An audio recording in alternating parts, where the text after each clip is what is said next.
¿Los aztecas en el Apocalipsis, anunciados mucho antes de su tiempo? Antes de empezar, no olvides dejar tu like y suscribirte, así podremos seguir creando historias como esta.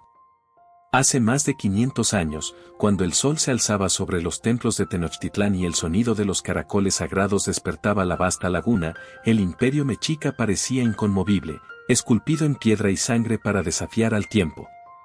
Sus sacerdotes, cubiertos con telas de algodón finamente tejidas y penachos de plumas verdes, ascendían las escalinatas del templo mayor convencidos de que cada latido que ofrecían al dios Huitzilopochtli prolongaba un día más la existencia de su mundo. Sin embargo, tras esa grandeza latía una pregunta inquietante: ¿podía un poder tan imponente escapar al destino que los antiguos profetas, tanto los suyos como los de la Biblia, advertían para las civilizaciones orgullosas? Los mexicas creían estar viviendo en la era del quinto sol, resultado de 4 ciclos cósmicos anteriores que terminaron en destrucción.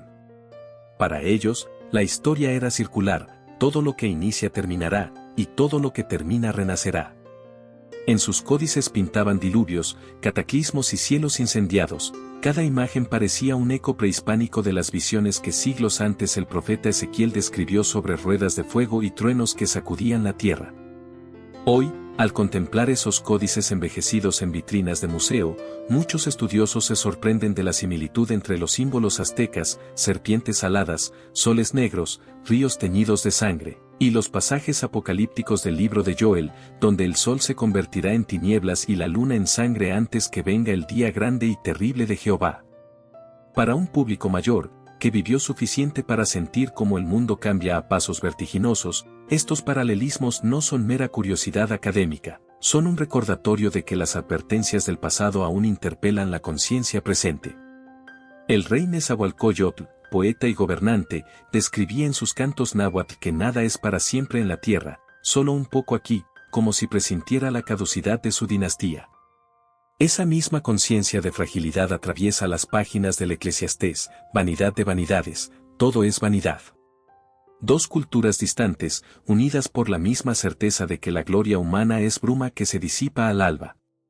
¿Pero qué hizo a los aztecas tan diferentes de los imperios babilónicos o romanos que la Biblia menciona?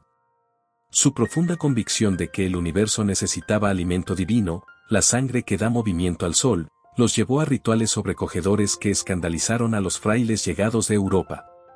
Fray Bernardino de Sahagún anotó con tinta temblorosa: decían los naturales que si cesaban los sacrificios, el sol no se movería y vendría la noche eterna. Para los cronistas bíblicos, aquella insistencia en contentar a los dioses mediante víctimas humanas evocaba la idolatría condenada en Deuteronomio: no ofrecerás a tu hijo ni a tu hija en el fuego de Moloc. Así, mientras los mexicas trataban de aplazar el fin del quinto ciclo, las escrituras proclamaban que ningún sacrificio humano podía detener el día del juicio, porque está establecido para los hombres que mueran una sola vez, y después el juicio. Al repasar estas coincidencias, surgen preguntas que inquietan a quienes tienen canas en las sienes y un rosario gastado entre las manos: si los aztecas intuían su ocaso, ¿no advierte también nuestra civilización su propio crepúsculo? Cuando un volcán ruge en Puebla o cuando el cielo se tiñe de rojo sobre la Sierra Madre, muchos recuerdan las señales descritas por los tlacuilos y por el apóstol Juan en Patmos. Los ancianos, que han visto guerras, pandemias y terremotos, saben que el suelo que hoy parece firme mañana puede abrirse. Ellos comprenden, quizá mejor que los jóvenes, el pasaje de Mateo 24: no quedará piedra sobre piedra que no sea derribada. Y sienten un estremecimiento parecido al que los mexicas debieron experimentar al escuchar los presagios de los Huehuecuicatl, los cantos viejos, que relataban destrucciones pasadas. Sin embargo, en medio de tales sombras, late una verdad esperanzadora: si la historia enseña que ningún imperio es eterno, también revela que cada ocaso prepara un amanecer.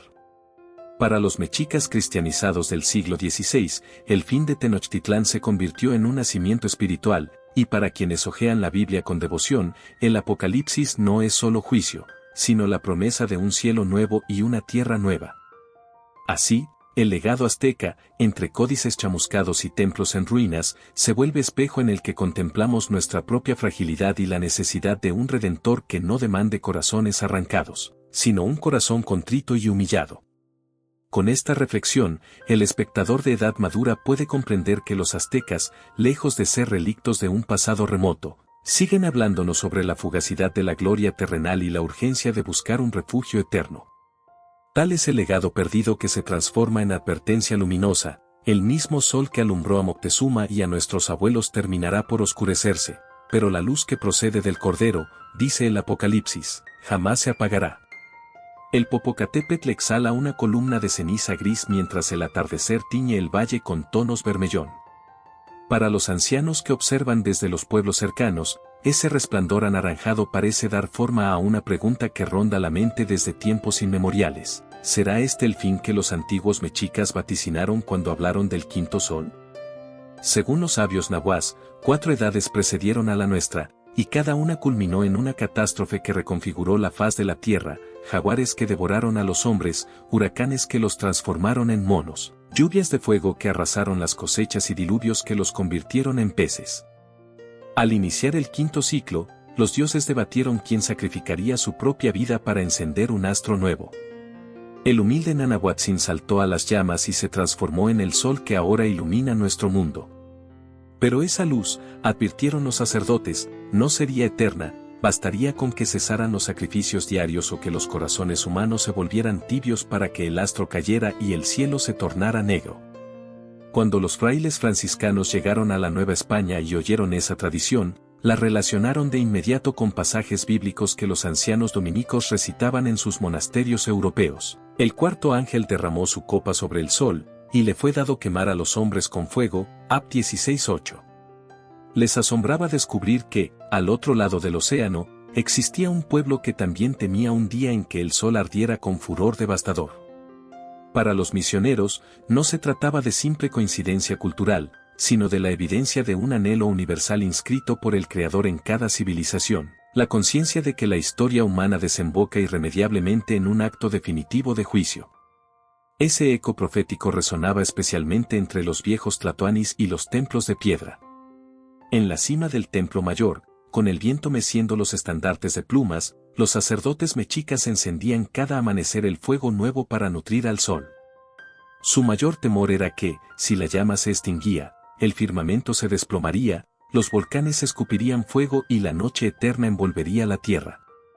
Hoy, la ciencia moderna nos explica que las erupciones volcánicas y los eclipses responden a fenómenos geológicos y astronómicos. Sin embargo, para quienes se acercan a la tercera edad, el estremecimiento que provoca ver un eclipse total, cuando el día se convierte en penumbra y la temperatura cae, sigue recordándoles la fragilidad del mundo, tal como lo sintieron sus antepasados ante los presagios del quinto sol. En la Biblia, el profeta Joel proclamó: «Haré prodigios en el cielo y en la tierra, sangre, fuego y columnas de humo, el sol se convertirá en tinieblas y la luna en sangre». JL 2, 3031. No resulta difícil, entonces, imaginar a los cronistas indígenas del siglo XVI narrando como un eclipse de 1508, año en que los mexicas celebraron el Xiumolpilli o atadura de los años, envolvió de miedo a la población, convencida de que el quinto sol tambaleaba. Del mismo modo que el apóstol Juan vio sellos romperse y copas derramarse, los veteranos guerreros de Tlatelolco creían escuchar los tambores del juicio cuando el cielo se oscurecía a mediodía. Para los espectadores de mayor edad, que cargan décadas de cambios sociales, epidemias y guerras mundiales, la narrativa del quinto sol resuena con fuerza especial. Ellos han visto levantarse y caer ideologías, han presenciado avances médicos inimaginables y, al mismo tiempo, amenazas globales que evocan las plagas del Éxodo. Tal vez por eso, al abrir sus Biblias desgastadas y leer las visiones de Daniel, 4 bestias que emergen del mar, cada una más feroz que la anterior, no pueden evitar hacer un paralelo con los 5 soles mexicas, donde cada era engendró un monstruo diferente que devoró a la humanidad. Pero el mensaje no es solo de destrucción. Al final del relato azteca, después del colapso de los 4 mundos previos, siempre nacía un nuevo amanecer. Y en la revelación cristiana, cuando el séptimo ángel toca la trompeta, surgen un cielo nuevo y una tierra nueva donde ya no habrá muerte ni llanto ni dolor. Ap 21:4. El anciano que reza el rosario al pie de su cama y la abuela que enciende una veladora por sus nietos pueden encontrar consuelo al saber que, aun si el quinto sol se apaga, la promesa divina no lo hará. Este paralelismo entre mitología y escritura nos invita a contemplar la historia con humildad. Los aztecas ofrecían corazones para sostener el cielo. Los cristianos ofrecen su propio corazón contrito para recibir la misericordia de Dios. Ambos reconocen, en último término, que el destino del mundo no está en manos humanas sino en un designio superior. Mientras el Popocatépetl reposa, o ruge, y el sol continúa su recorrido diario, cada anciano oyente comprende que la pregunta central permanece: ¿estamos viviendo los estertores del quinto sol o preparándonos para la aurora eterna prometida por el Señor? Su respuesta personal marcará la diferencia entre temer el fin y anhelar la consumación gloriosa del plan divino. Así, la profecía del quinto sol se transforma en un espejo que refleja nuestros miedos y esperanzas. Para los mexicas, el sol debía alimentarse con sangre; para los cristianos, la sangre ya ha sido derramada en la cruz. El eco del juicio final, presente en ambos relatos, resuena como campana solemne que llama a la conversión antes de que llegue la oscuridad que, tarde o temprano, precede a todo nuevo amanecer. En la penumbra dorada de los códices prehispánicos, una figura destaca con particular majestad: Quetzalcóatl, la serpiente emplumada. Para los sabios mexicas, su nombre evocaba la unión de dos realidades opuestas, lo terrenal de la serpiente y lo celestial del quetzal. Ese prodigio de alas y escamas simbolizaba el puente entre cielo y tierra, una promesa de renovación y sabiduría que regresaría en un tiempo de oscuridad para restaurar el orden perdido. En el corazón de los ancianos mexicas latía la esperanza de que Quetzalcóatl volvería por donde sale el sol, trayendo consigo una era de paz. Cuando, en 1519, los vigías de la costa divisaron los barcos españoles, muchos sacerdotes recordaron aquella profecía y susurraron con inquietud: ¿acaso el Dios castigo ya se aproxima? Los cronistas franciscanos, al descubrir esta expectativa mesiánica, quedaron asombrados. Les recordaba la promesa cristiana de un Mesías que volverá en gloria. Así comenzó un diálogo espiritual inesperado: frailes que hablaban de Jesucristo resucitado y tlamatinime que esperaban el retorno de la serpiente emplumada. Para los ancianos que escuchaban, la comparación resultaba inevitable. Ambos relatos describían a un ser divino que, tras partir, prometió regresar para juzgar a vivos y muertos, purificar la tierra y ofrecer acceso a una nueva creación. En las plazas de Tlatelolco, los predicadores indígenas convertidos, muchos de ellos de edad avanzada, explicaban a sus oyentes que el quetzal, con sus plumas verdes, era símbolo de la vida, mientras la serpiente representaba la tierra marcada por el pecado. Esa dualidad, decían, hallaba paralelismo en Jesús, verdadero Dios y verdadero hombre. No era un truco de evangelización barata, era el modo en que los abuelos lograban comprender la revelación a partir de las imágenes que llevaban grabadas desde su infancia. Los códices narran que Quetzalcóatl, tras caer en la tentación, decidió exiliarse en el oriente prometiendo volver cuando la tierra fuera digna. Los evangelios, por su parte, cuentan que, después de su sacrificio, Jesús se elevó prometiendo regresar cuando el amor de muchos se enfriara. En ambos casos, el retorno está condicionado por la conversión humana. Para nuestros mayores, que han visto generaciones enteras alejarse de la fe, estas historias resuenan con fuerza casi personal. Sienten el peso de la responsabilidad de legar a sus nietos un mundo preparado para recibir la venida gloriosa, sea que la llamen segundo advenimiento o retorno de la serpiente emplumada. Durante la Cuaresma de 1539, Fray Toribio de Benavente Motolinía escribió una carta que hoy se conserva carcomida por la humedad: he visto a los naturales llorar al oír la pasión de Cristo, pues en sus cantos recuerdan la partida de su señor Topiltzin Quetzalcóatl, reconocen en el crucificado a quien fue engañado por la mentira y entregado a la muerte, y anhelan su vuelta. Esos llantos, lejos de ser simple emoción, eran la convergencia de dos ríos espirituales, el cauce bíblico y el cauce náhuatl, unidos en una sola corriente de expectativa escatológica. Para muchos abuelos mexicanos, la figura de la Virgen de Guadalupe, cuyo manto verde evoca las plumas del quetzal y cuyo rostro mestizo recuerda la tierra, funciona como eje de esta convergencia.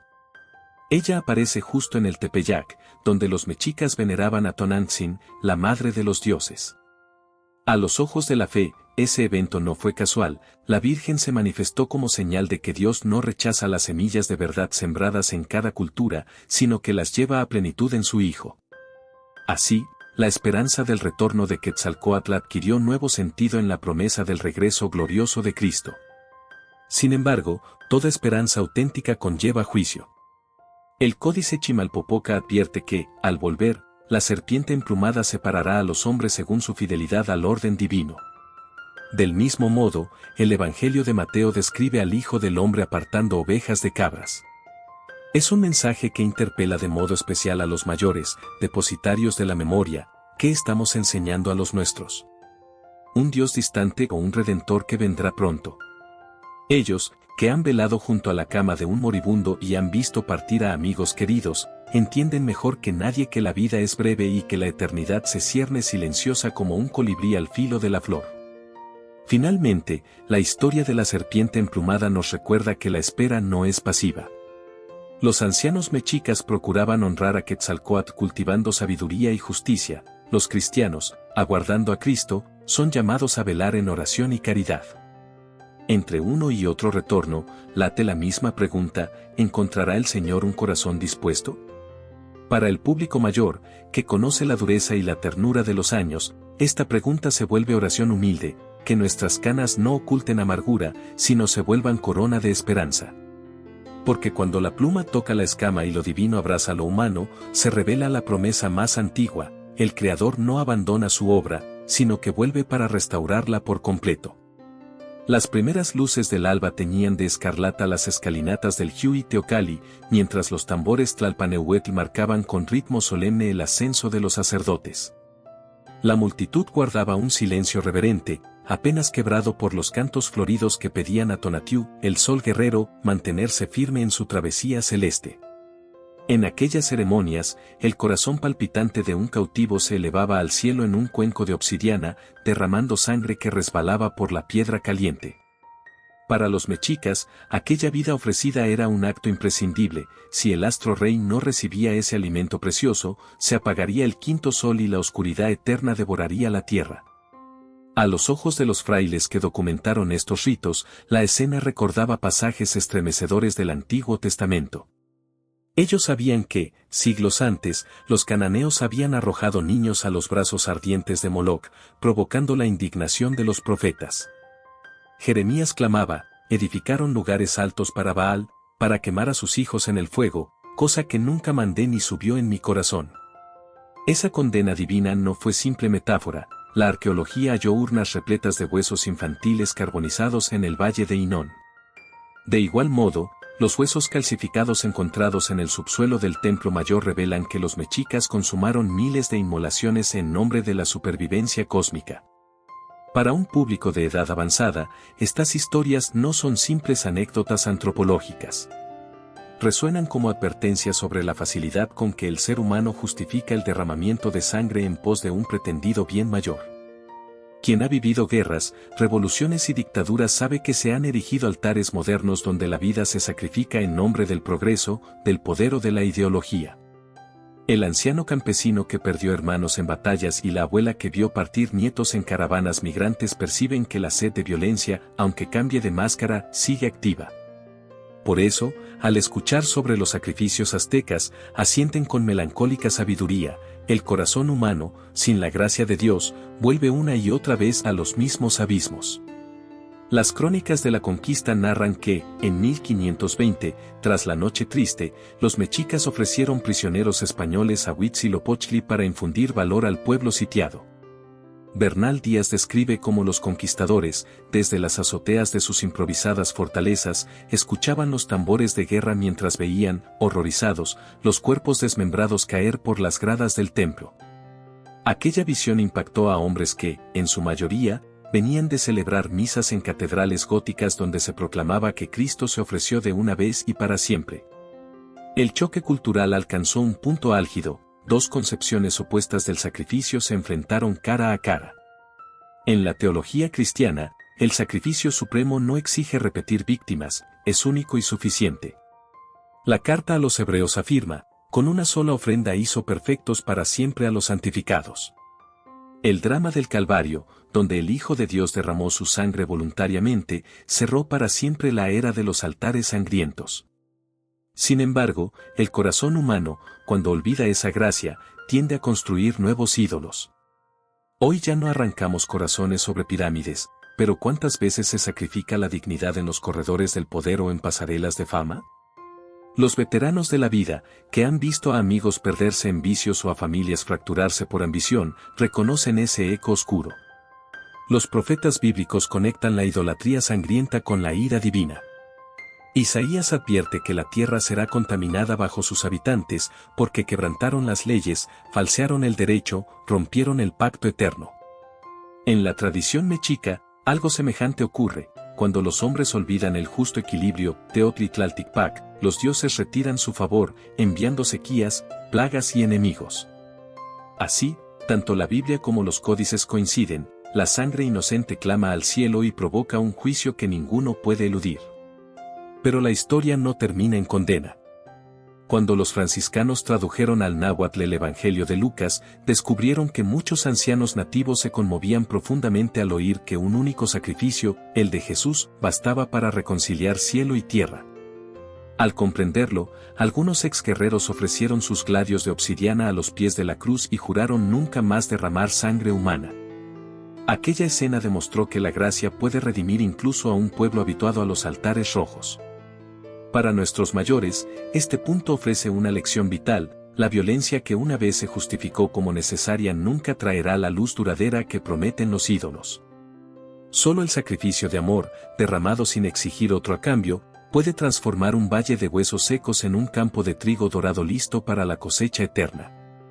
Así, el viejo soldado que guarda medallas en una caja de madera y la abuela que mira a sus nietos jugar bajo el sol pueden descansar. La ira de Dios no es capricho, sino justicia que anhela restauración, y esa restauración comienza cuando dejamos de alzar cuchillos y abrimos, en su lugar, las manos para bendecir. Un anciano observador de Tlatelolco anotó en su códice que, en la primavera de 1503, el disco solar se oscureció a la hora del canto del cenzontle, y el aire se volvió tan frío como cuando sopla el Tezcatlipoca del norte. Aquella descripción coincide con un eclipse total registrado por astrónomos modernos. Mas para los mexicas, no fue un fenómeno ordinario, fue la advertencia de que los dioses retiraban su rostro. Los tambores se silenciaron, los mercados se quedaron vacíos y las madres abrazaron a sus hijos, temiendo que el quinto sol acabara de extinguirse. De inmediato, los sacerdotes hicieron sonar las flautas de hueso y alzaron antorchas encendidas, rogando que Tonatiuh volviera a su esplendor.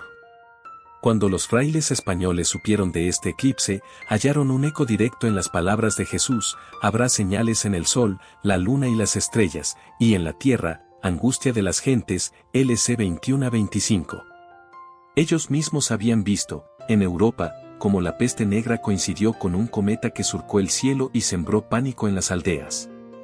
Para el espectador de edad avanzada, que recuerda portadas de periódicos donde se anunciaban guerras bajo titulares de luna de sangre o estrella errante, el cielo siempre ha sido pizarrón de presagios. Cada generación, a su modo, ha mirado hacia arriba y ha sentido que el firmamento habla. En los códices Borgia y Telleriano Remensi se ilustran llamas brotando de las estrellas y serpientes ígneas retorciéndose entre las nubes mientras lluvias de chispas caen sobre los templos. Los intérpretes modernos las asocian con lluvias de meteoros o explosiones volcánicas, fenómenos que hoy podemos medir con sismógrafos y satélites. Sin embargo, nuestros abuelos saben que ninguna explicación científica borra la punzada en el pecho que provoca ver a la tierra temblar o al cielo incendiarse de rojo. Porque cada temblor y cada relámpago evocan el Salmo 18, la tierra se estremeció y tembló, los cimientos de los montes se sacudieron porque él se indignó.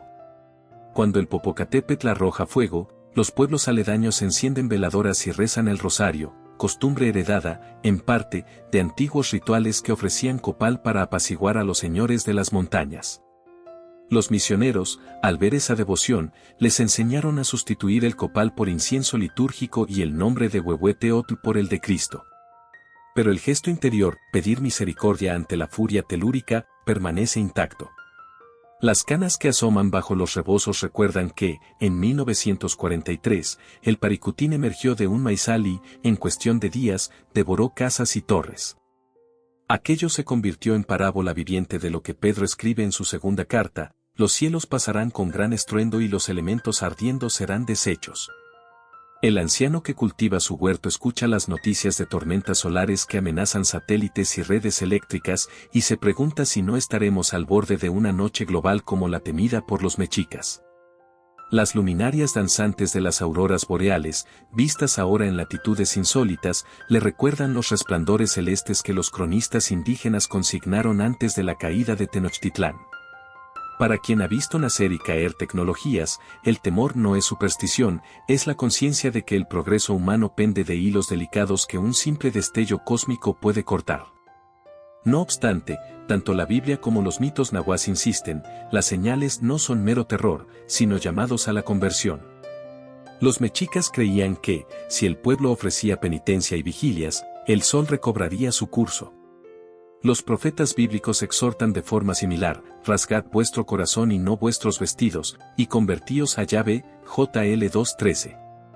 Para los oyentes mayores, que han presenciado la muerte de seres queridos y la fragilidad de su propio cuerpo, este mensaje resulta urgente pero también consolador. El cielo no envía señales para asustar sin remedio, sino para despertar corazones adormecidos.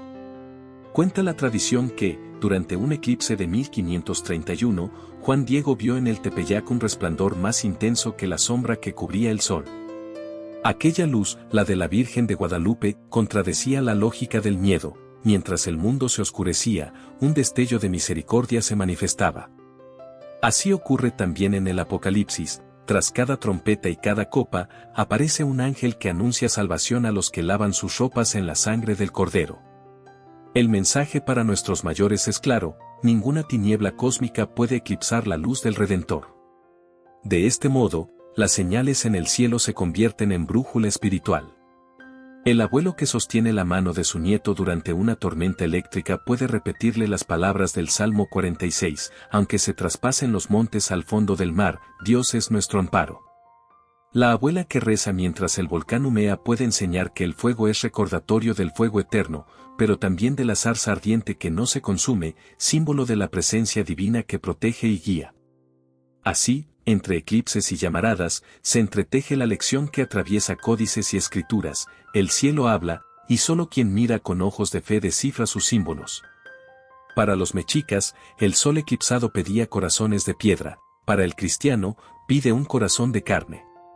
Con cada estrella fugaz, Dios susurra al oído del anciano y del niño: estad preparados, porque no sabéis cuándo vendrá el Señor.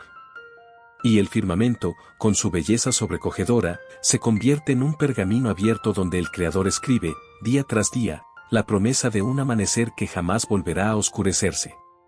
El amanecer del 8 de noviembre de 1519 encontró a Tenochtitlán envuelta en un silencio que parecía presagiar el estruendo.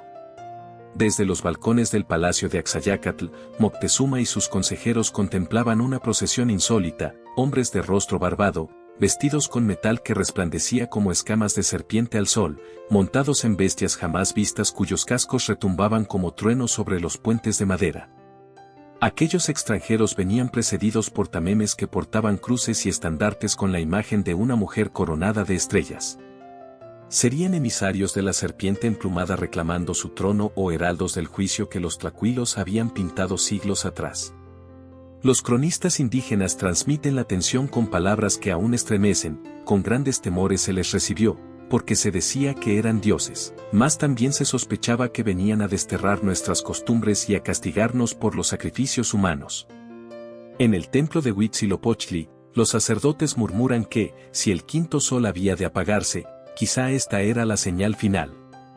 Allí, bajo el aroma punzante del copal, recordaron la profecía de Huemac: vendrán hombres del oriente, portadores de claridad y hierro, y traerán el fin de nuestro linaje.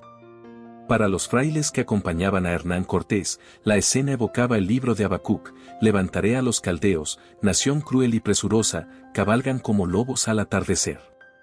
Pero, al mismo tiempo, veían en su misión el cumplimiento de la gran comisión: id y haced discípulos a todas las naciones.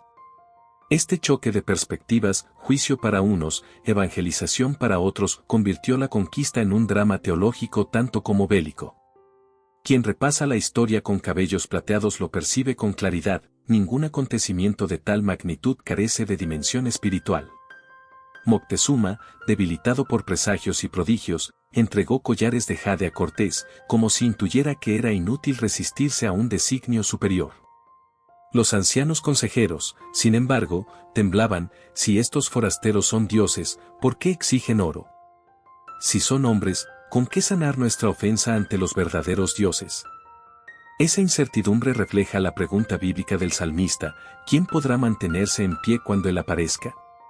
La llegada de los españoles se tornó espejo que reveló la culpabilidad colectiva, sacrificios, guerras floridas, codicia y orgullo. Para el oyente mayor, que ha vivido el vaivén de imperios y gobiernos, la caída de Tenochtitlán enseña que ningún bastión cultural es invulnerable. Tal como Babilonia sucumbió a los persas en una noche, Mené, Tekel, Ufarsin, así un imperio que creía sostener al sol fue derribado en menos de 2 años. Los códices relatan que, durante el sitio de 1521, se avistaron cometas llameantes y luces danzantes sobre el lago. Los viejos mexicas interpretaron las señales: los dioses nos han abandonado. Para los frailes, era el eco de Isaías: la viña del Señor será entregada a extraños porque derramó sangre inocente. Sin embargo, incluso en medio de la ruina, surgió una puerta de misericordia. El 13 de agosto de 1521, cuando cayó la última resistencia en Tlatelolco, Fray Pedro de Gante comenzó a enseñar a los niños indígenas el Padre Nuestro en náhuatl. Narran las crónicas que los ancianos guerreros, exhaustos y cubiertos de ceniza, escucharon cómo sus nietos entonaban Totatzine, Incaca Intlalticpac, Padre Nuestro que estás en el cielo, y se les llenaron los ojos de lágrimas. Era como si el fuego de Huitzilopochtli hubiera sido reemplazado por la llama del Espíritu, cumpliendo la palabra de Joel: derramaré mi espíritu sobre toda carne, vuestros hijos profetizarán, vuestros ancianos tendrán sueños. El juicio, entonces, no fue mero castigo sino cirugía divina, extirpó idolatrías y, en su lugar, injertó la semilla del Evangelio. Para los oyentes de edad avanzada, que han visto ruinas transformarse en catedrales y heridas sanar bajo la cruz, esta verdad consuela: Dios hiere para sanar y derriba para edificar de nuevo. Los restos del templo mayor yacen hoy a los pies de la catedral metropolitana, las piedras sacrificadas sostienen campanas que convocan a la Eucaristía. Así, el pasado derramado de sangre se convierte en suelo fértil donde brota la fe. ¿Fue la conquista un castigo o un cumplimiento profético? Tal vez ambas cosas. Como enseña el profeta Amós, Dios no hace nada sin revelar su secreto a sus siervos los profetas. Los mexicas, con sus presagios, y los misioneros, con las escrituras, vislumbraron cada uno un fragmento del mosaico divino. Para nuestros mayores, la lección es clara: cuando las murallas se desmoronan y el enemigo parece invencible, es momento de preguntarse qué quiere Dios purificar y qué nueva era está gestando. Porque, tras cada caída, Él prepara un alba que solo los que perseveran en la fe alcanzarán a contemplar. Cuando las últimas llamas del sitio se extinguieron sobre los canales secos y las pirámides reducidas a escombros, muchos pensaron que el corazón de la antigua México Tenochtitlán dejaría de latir para siempre. Sin embargo, como la brasa escondida bajo la ceniza que revive con un soplo, la fe comenzó a germinar allí donde reinaba el polvo. Los ancianos, testigos de un imperio que cayó en cuestión de lunas, se preguntaban qué propósito tendría Dios para un pueblo que había saboreado el esplendor y la ruina en la misma generación. La respuesta, lentamente, fue trazándose en la historia como hilos de luz entre ruinas: México no nacería para quedar en la sombra, sino para convertirse en signo profético de redención. Primero, la providencia escribió sobre Tilma de Maguey. En 1531, en medio de las cicatrices aún abiertas de la guerra, un indígena llamado Juan Diego ascendió el cerro del Tepeyac. Allí, una mujer mestiza, vestida de sol y con la luna bajo sus pies, le confió un mensaje de consuelo para todos los pueblos de estas tierras y de los demás linajes que me aman. Para los viejos tlacuilos fue asombroso: los símbolos que pintaron durante siglos, el sol, la luna, las estrellas, se concentraban ahora en la figura de la Guadalupe. Aquello significó que las profecías, los mitos y los anhelos depositados en Quetzalcóatl encontraban plenitud en la madre que presenta al Mesías verdadero. La redención comenzaba, no desde las armas, sino desde una flor frágil que no se marchita. Los próximos siglos confirmaron que el sufrimiento no era estéril. México alumbró santos, misioneros y mártires que llevaron el Evangelio a Filipinas, California y la Amazonía. El viento del Espíritu cruzó montañas y desiertos gracias a frailes y laicos que, recordando la caída de su propio imperio, predicaban la esperanza a otros pueblos oprimidos. Los ancianos que escuchaban estos relatos veían cumplirse la palabra de Isaías: del tronco talado de Isaí brotará un retoño. La cepa mexica, aunque cortada, comenzaba a dar fruto universal. Pero la redención también implicaba purificación constante. A lo largo de su historia independiente, México vivió intervenciones extranjeras, guerras fratricidas y persecuciones religiosas que enviaron a clérigos y campesinos al paredón. Y, sin embargo, como declamó el anciano poeta Ramón López Velarde, suave patria, tu casa todavía es templo. La sangre de mártires cristeros y catequistas anónimos se incorporó al mismo surco donde otrora corrió sangre de cautivos, transformando un pasado de sacrificio compulsivo en testimonio voluntario de amor. El Dios que juzga también rescata, y al rescatar, ennoblece. Para quienes hoy llegan a la tercera edad, con arrugas que narran terremotos, devaluaciones y migraciones, esta cadena de luz es prueba de que nada queda fuera del plan divino. Ellos han visto a México levantarse tras el temblor de 1985, organizarse tras el sismo de 2017 y tender brazos solidarios en pandemias donde el dolor no distinguía clases. Esa resiliencia, que brota como nopal entre rocas, recuerda la promesa del Apocalipsis: al vencedor le daré una piedrecita blanca y en ella un nombre nuevo. El nombre nuevo de México no es el de la violencia que a veces lo hiere, sino el de una fe que no se resigna. La Escritura afirma que, al final de los tiempos, toda nación, tribu y lengua ofrecerá gloria al Cordero. ¿Qué puede aportar este pueblo marcado por águilas y serpientes devoradoras? Tal vez su don único sea la capacidad de encontrar fiesta en medio del duelo, de convertir el duelo en canto y el canto en procesión luminosa. Los viejos que cargan estandartes cada 12 de diciembre lo saben. Mientras sus pasos doloridos avanzan hacia la basílica, se mezclan la melancolía del imperio perdido y la alegría del reino prometido. Sus rodillas gastadas son columnas invisibles del templo vivo que Dios erige más allá de los escombros. Hoy, cuando el Popocatépetl exhala nubes que recuerdan columnas de humo bíblicas y las economías tiemblan como chinampas azotadas por el viento, el mensaje resuena con renovada urgencia. México, y con él toda alma que escuche, es invitado a no repetir el error mexica de creer que la salvación depende de corazones arrancados, pero tampoco el error moderno de pensar que basta el progreso técnico. La redención se recibe, no se compra ni se impone. Por eso el anciano sabio, sentado frente a su altar doméstico, reza: Señor, toma mi historia rota y haz de ella un testimonio de tu misericordia. El fuego purificador que consumió Tenochtitlán no fue la última palabra. La última palabra la pronuncia el Cristo resucitado, cuya voz atraviesa siglos y códices, pirámides y catedrales, para decir a cada mexicano, y, por extensión, a todo creyente: he aquí, yo hago nuevas todas las cosas. Con esa certeza, nuestros mayores pueden cerrar los ojos, no con temor al ocaso, sino con la paz de quien sabe que el sol que se pone sobre la antigua laguna revelará, al alba eterna, una ciudad cuyo templo es el mismo Dios, iluminada no por sacrificios humanos, sino por la gloria inextinguible del Cordero. Si esta historia tocó tu corazón, déjanos tu comentario y comparte este video para que más personas descubran el poder de la fe y el amor verdadero. Gracias por estar con nosotros y nos vemos en la próxima historia.